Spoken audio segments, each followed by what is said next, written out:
Hi, my name is Jenny Valit, and today we will be talking about information securities and its importance in everyday technology. Information securities, also known as InfoSec, is the practice of defending information from unauthorized access, use, disclosure, disruption, modification, inspections, recording, or destruction. Information security responsibilities include establishing a set of business processes that will protect information assets, regardless of how the information is formatted or whether it is in transit, it is being processed, or it is at rest or in storage.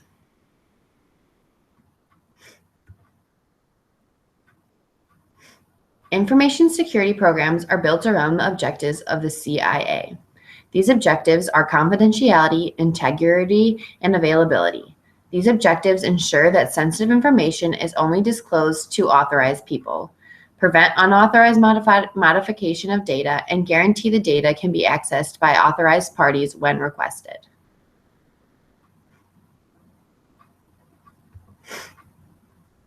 Ever since the introduction of computers, technology has been growing at a rapid pace. Electronic data processing has become easier and less expensive for small businesses and home users alike. The internet has interconnected all these devices and made sharing information very easy and accessible. The rapid growth of technology and electronic business utilizes the internet has increased the need for internet securities to protect information. Many kinds of data must be kept confidential. Obvious examples include credit cards, credit card numbers, social security numbers, health records by HIPAA, and financial records. Good information security means that your personal data is protected against theft and misuse, and that the data you need to do your job is available and accurate. Businesses will hold sensitive information on their employees, salary information, financial results, and business plans for the year ahead. They might also have trade secrets, research, and other information that gives them a competitive edge. As more and more of this information is stored electronically and sent across company networks or the internet, the risk of unauthorized access increases. Businesses must analyze and evaluate the things they do constantly to evaluate risk. Risk is the likelihood that something bad will happen that will cause harm to an informational asset. Many of these risks come from potential threats that we will discuss in later slides. Risk assessments must be carried out by employees of the business. There are many different areas of business and risk management teams, so each sector should have a risk management team.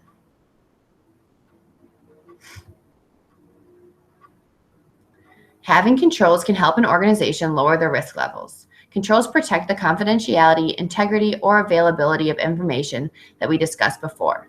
Additional controls can be added depending on the information. The first control is administrative control.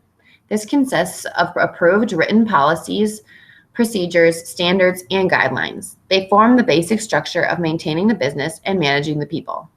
Laws and regulations are also types of administrative controls. Different industry sectors have different guidelines they must follow. The next two controls are formed based off the implementation of the administrative controls. Next, we have logical controls, and they are the second form of controls. They use software and data to monitor and maintain information and computing systems.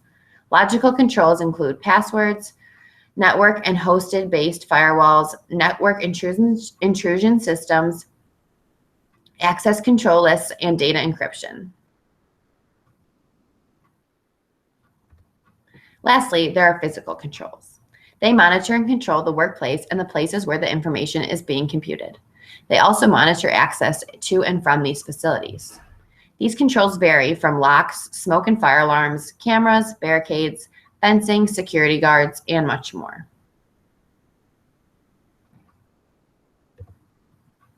It is important to be able to classify the importance of different types of information. Not all information is equal in importance. Separating these different types of information is known as security classification.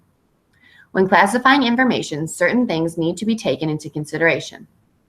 How much value that information has to the organization and how old the information are among two questions that need to be asked when classifying information. In the business sector, classification labels are commonly separated into public, sensitive, private, and confidential information.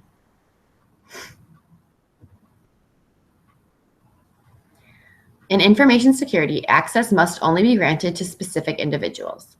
The computer programs used as well as other important information must be authorized. The first step to control is identification. Identification is simply making sure someone is who they say they are.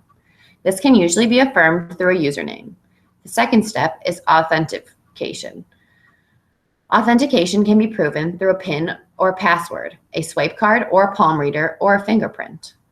The third step is authorization. Authorization is making sure the person is only allowed to access the files that they have been permitted to.